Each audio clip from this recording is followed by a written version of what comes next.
Well,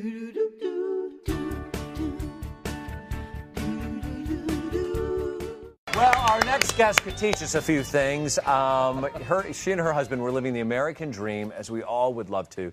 They had it all, the custom home, the luxury cars, beautiful children, just everything that money could buy, but they were unknowingly drowning in debt. Welcome to the author of The Recovering Spender, Laura Grootman. Welcome, Laura. Thank you. Thank you. So can we, let's talk about the debt situation first. Yeah. How much debt were you in? So not only were we behind in our mortgage payments, but we were $42,000 in debt. Oh my God. $42,000. We were behind on our mortgage. We were behind on our car payments. But on the outside, you would have absolutely no idea. We had a Cadillac. We had an Audi. We had this custom, gorgeous house that we had built for us. But we were drowning in debt, and it was just horrible. Were you aware at the time that you were drowning in debt and you were just putting up this facade? Yeah. So that's why the name of my book is called The Recovering Spender, because I am a spender. I love to spend money all the time on anything. No matter whose money it is, I'll spend it. And so for me. It was all my fault. I was spending money without my husband knowing about it. And I kind of hid a lot of the things from him. So he wasn't even really aware, but I fully was aware of what was going on. Sure. When did that big moment happen for you? When were you like, this is it, I've hit Right. rock The bottom? house of cards Yeah. starts to collapse. Right. So, well, first of all, I was so sick and tired of being stressed out about money all the time. And one time, but that stress would lead me to spend even more money. So it was like a cycle.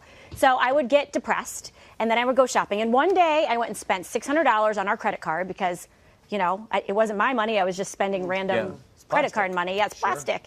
And so I went out, I went shopping. I hid it in my car until my husband went to work the next day. And then I brought it upstairs. I took all the tags off, put them in the closet so that nobody would know, right? And the guilt and the shame of that just caught up with me. And so the next day, I actually took all of our credit card statements, and I took them out, and I laid them across our bed. And after we put our kids to bed, I said, hey, Mark, I've got to talk to you about something. He came up, and I said, we're in $42,000 for the debt, like as fast as I could, because it didn't sink into me. Sure. And he's such a gracious man. This is what he said to me. He said, I forgive you. Let's get out of this together. Wow. 2 years later, we were debt free. Wow. And You married the right man. I did. Yeah, you did. I did. Normally, that would take a huge strain and toll on someone's relationship. Yeah. I mean, obviously, it speaks volumes to the way you guys communicate. Right. But clearly, you did find a way to I had to deal with this and keep it away from him. Right. Exactly. It was really hard on our marriage, on our relationship. We fought a lot about money. We didn't talk about money. We didn't budget or anything like that. So I'll tell you kind of how we are as a couple. So my husband is a spreadsheet nerd. He loves numbers. There he is. Good. So he loves numbers. He loves spreadsheets. They make me break out in a cold sweat. Right. I can't handle. He shows me and I'm like, I'm going to pass out.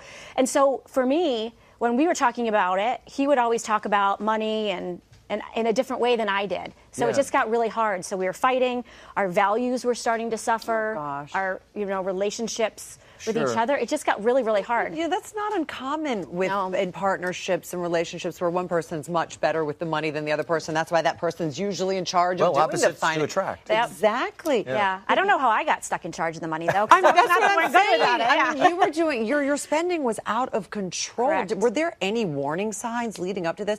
Were you always a spender as a kid? Yeah, actually, there were a lot of warning signs looking back. I would get anxiety going into stores when I didn't buy anything. So, I never window shopped. I don't even know what that is. Going in and not buying something, that's just crazy to me. Anxiety of just feeling about it. Spending money knowing that I don't have it, but not caring just because I want what I want, and it helped fulfill a need and a desire that I wanted. Sure. And so there were a lot of warning signs that I wish I had of hello, I should probably stop doing this. So $42,000 in debt? $42,000 And in you debt. were out of it in 2 years? Okay. 2 years. You know what's next. Yes. How? Okay. So the biggest thing that we had to do was we decided to sell that custom house. So our 3,200 square foot house. You walked out of your house? We built our dream house and we sold it. Because why? If we hadn't, we would have been years and years further down the road. Yeah. So this is what we did. We sold our house. We sold almost everything that we had on eBay or Craigslist or wherever. We moved into an 800 square foot townhouse that you couldn't even get, if we were eating dinner and I had to get something out of the fridge, everybody had to get up from the table, move. I'd have to move the table so I could open the fridge to get the ketchup or whatever. Wow. And so we sold our house. That was a huge thing for us. Yeah. That's a huge thing. We learned how to cut. I had to go out and get a job at night to make ends meet. Yeah. Well, no, I was at home with the kids during the day. My husband worked during the day. I worked at night. We were like ships passing in the night, but we just needed to do it in order to get through. So we had to sacrifice for a year of me being home to be able to do this. And then another thing is we got really real with our money. We learned how to budget, which to me, spenders or people that are in debt, that's like a swear word to us. Budgeting is just not something we enjoy doing. I had to learn how to like budgeting. And I also, one of the big things we did was learn how to cut our food bill. We cut it from $1,000 a month down to $200 a month. Really? And I learned how to meal plan and freezer cook. Coupons. And coupon and anything I could do. We were just so focused. And we are not living this way anymore. And so those are the things that we did. Did you stop eating out and things like that? We stopped eating out. I stopped getting my hair done. I stopped getting my nails done. I stopped shopping. So you were you were living sort of the high life. You were really living. So those who were living on a budget already, trying to get out, it's even more difficult. Yep. Did you address the emotional component to this because of the reason why you were spending? Yeah. Was there a void or something that you were trying to fill? Well, I think that I really had never sat down to think about the things that I really valued in life. So I value my faith. I value my family. I value my friendships.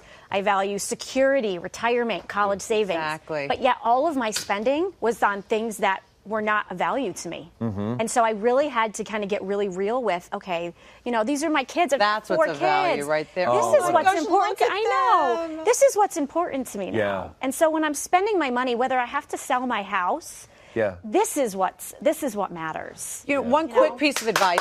We got to go to break. But one quick piece of advice. There are people out there, Lauren, that are going through the same thing. Maybe they don't even know they're going through the same thing. I would encourage them to sit down and look at their finances. What's one piece of advice you'd give them to set them on the right path? Yeah, that make spending a reflection of your value system, and then you're going to have a lot easier time sticking to that budget.